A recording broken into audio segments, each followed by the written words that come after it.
बिस्मिल्लाहिर्रहमानिर्रहीम। अस्सलाम वालेकुम स्टूडेंट्स, कैसे हैं आप सब? ठीक है, उम्मीद करता हूँ ठीक होंगे। तो फर्स्ट ईयर आज हमने नेक्स्ट टॉपिक पढ़ना है जो हमने प्रीवियस पढ़ा था, रोटेशनल काइनेटिक एनर्जी। आज हम उसका रिलेशन पढ़ेंगे।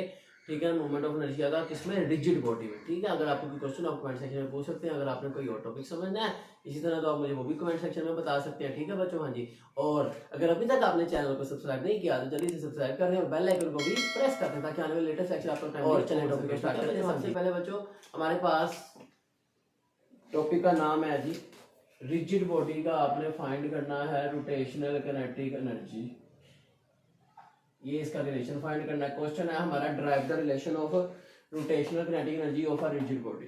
ठीक हो गया? हाँ, तो बच्चों सबसे पहले आप रिजिड बॉडी को ड्रॉ करेंगे। आप बताएंगे रिजिड बॉडी होती क्या है। तो बेटे आपने कहना है कि ये हमारे पास एक रिजिड बॉडी है, राउंड बनानी है और ये एक एक्सिस है इसका स्टेट जिसके गिर्द ये स्पिन कर रही है एंगुलर वेलोसिटी से। ठीक है, और इस ऑब्जेक्ट का ये अगर सेंटर हो और ये उसका रेडियस आर हो और यहाँ पे एक उसका मैस है, मैं ये मूव कर रहा है इस वेलोसिटी से, ये लिनियर वेलोसिटी की डायरेक्शन है और ये दूसरी एंगुलर। तो इस तरह ये स्पिन कर रहा है, ऑब्जेक्ट क्या कर रहा है?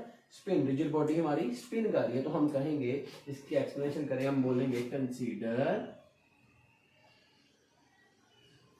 We have a rigid body. हमारे पास एक रिजिड बॉडी है मूविंग विद एंगुलर वेलोसिटी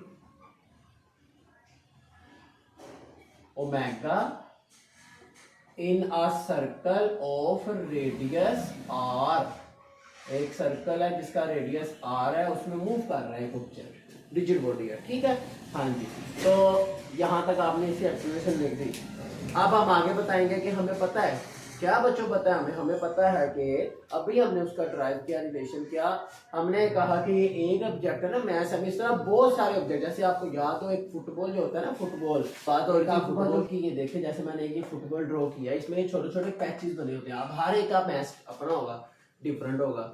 ठीक है, हर एक का सेंटर से डिफरेंस भी डिफरेंट होगा। ठीक है ना, यानी कि अगर ये सेंटर है पॉइंट और ये M1 है, ये M2 है, इसका अलग है मूवमेंट आर और इसका अलग आर है, इसका आर, हर एक का डिफरेंट है ना डिस्टेंस आर।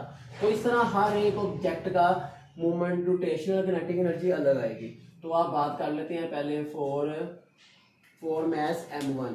ठीक है, पहले हम M1 के लिए बात कर लेते हैं। फॉर मैस M1 के लिए हमारे पास काइनेटिक एनर्जी का फार्मूला कुछ इस तरह बनेगा बच्चों, 1/2 M1 R1 ओमेगा 1 स्क्वायर। ठीक है ना बच्चों? हाँ, M1 R1 ओमेगा 1 स्क्वायर। इसी तरह हम करेंगे M2 के लिए। ठीक है, और इसी तरह सो ऑन। तो अब M2 का भी इसी तरह आप बता सकते हैं क्या? M2 का आप किस तरह लेंगे कि आप बोलेंगे इसी तरह हम कहेंगे M2 1/2 M2 R2 omega 2 square. इसी तरह कहता है सो ऑन, ये 1 की है, ये 2 की है। सो ऑन करते करते n नंबर ऑफ पार्टिकल्स है ना, ओके, n नंबर्स हैं। तो n नंबर ऑफ पार्टिकल्स की kinetic energy M(n)R rotational kinetic omega n square. ठीक है बच्चों? हाँ, तो इस तरह हम टोटल काइनेटिक एनर्जी निकालेंगे रोटेशनल दोनों की, मतलब 1 2 3 प्लस ऑन करते जाएंगे। तो ये देखें क्या बनेगा, काइनेटिक एनर्जी हमारी टोटल आएगी ना रोटेशनल। हम कहेंगे काइनेटिक एनर्जी 1 2 सो ऑन करते करते एन तक।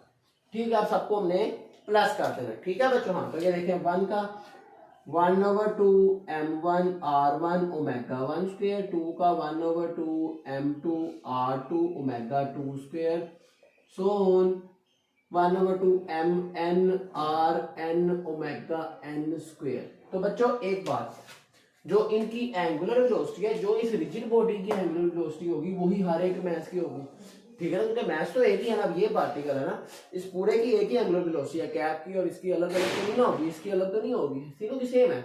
इस तरह हर एक पैच की सेम होगी। ठीक है बच्चों? हाँ, तो सुने, हम ओमेगा को कॉमन ले लेंगे और हम कहेंगे कि सारे इक्वल। हम बोलेंगे सबसे पहले कि जो हमारी एंगुलर वेलोसिटी है ना, ओमेगा 1 ओमेगा 2 ओमेगा n सारे इक्वल हैं, तो इसको हम ओमेगा बोलेंगे सिंपल। ठीक है? हाँ, एक और बात, और ये जो सबका सम आ रहा है ओमेगा पहले ओमेगा कॉमन लेते हैं, बाद में नेक्स्ट स्टेप पे चलते हैं। तो हम पहले कहेंगे कि kinetic energy is equal to 1/2 m1r1 plus 1/2 m2 r2 plus n तक 1/2 mn/rn। ठीक है बच्चों? हाँ, तो याद आया ये r पे भी स्क्वायर था बच्चों।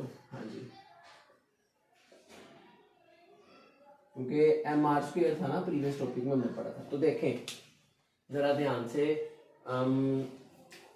क्या चीज कि हमने यहाँ से क्या कॉमन लिया है, ओमेगा स्क्वायर। ठीक है ना, ये ओमेगा हमने कॉमन ले लिया। उसकी मैंने आपको रीजन बताई ना कि सबकी सेम है, सब पार्टिकल्स की रोटेशनल जो एंगुलर वेलोसिटी है उनकी वो सेम है। ठीक है ना? हाँ, तो बेटे ओमेगा स्क्वायर कॉमन लिया और इस तमाम को इक्वल किसके लेना, आई के। हम प्रीवियस बहुत बार कर चुके हैं, मोमेंट ऑफ इनर्शिया वाले टॉपिक में भी पढ़ा हमने कि ये जो जनाब सारे हैं ना, ये मतलब कि ये जो है 1/2 m1r1 square 1/2 m2r2 square so on mn/rn square, ये किसके इक्वल है जी? Sigma 1/2 mi/r square. तो i क्या है? 1 से लेकर n तक, 1 से लेकर n तक है ना i। ठीक हो गया बच्चों? तो इसकी जगह मैं लिखूंगा ये, ठीक हो गया, सिग्मा के साथ। तो बच्चों अब इसकी जगह आएगा सिग्मा वाली वैल्यू। देखिएगा ये वैल्यू हम किस तरह लिखेंगे, कुछ इस तरह से। तो हमारी काइनेटिक एनर्जी बनी जी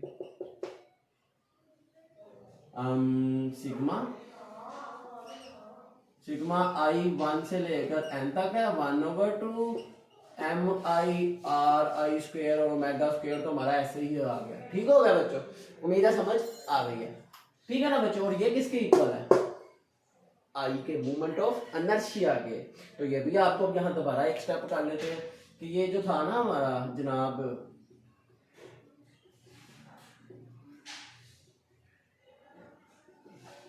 ये किसके इक्वल है? मूवमेंट ऑफ इनर्शिया के। ठीक है, ये हमने पहले पढ़ लिया, हम जानते हैं ये। तो इस तरह हमारा ये फार्मूला बन गया, किस तरह से 1/2, खाली यहाँ 1/2 नहीं था, सॉरी। ठीक है ना? हाँ, 1/2 i, इसी जगह आई आ गया, और ओमेगा स्क्वायर ऐसे ही रहा। ठीक हो गया बच्चों? हाँ, तो ये हमारी रोटेशनल काइनेटिक एनर्जी किसकी आ गई बच्चों? किसकी रोटेशनल काइनेटिक एनर्जी है? ये रिजिड बॉडी की। This is our required result of rotational kinetic energy for rigid body. उम्मीद है आपको समझ आ गई होगी। अगर आपको कोई क्वेश्चन हो आप मेरे से कमेंट सेक्शन में पूछ सकते हैं। ठीक है बच्चों? हाँ जी, और डिस्क्रिप्शन में आपको लिंक मिल जाएगा मेरी इस playlist 11th class physics topic wise का, जहां से आप इसको कोई भी टॉपिक प्रीवियस समझना हो या आगे वाला समझना हो आप समझते हैं। ठीक है, चले मिलते हैं आपसे नेक्स्ट वीडियो में। सी यू देन। अल्लाह हाफिज़।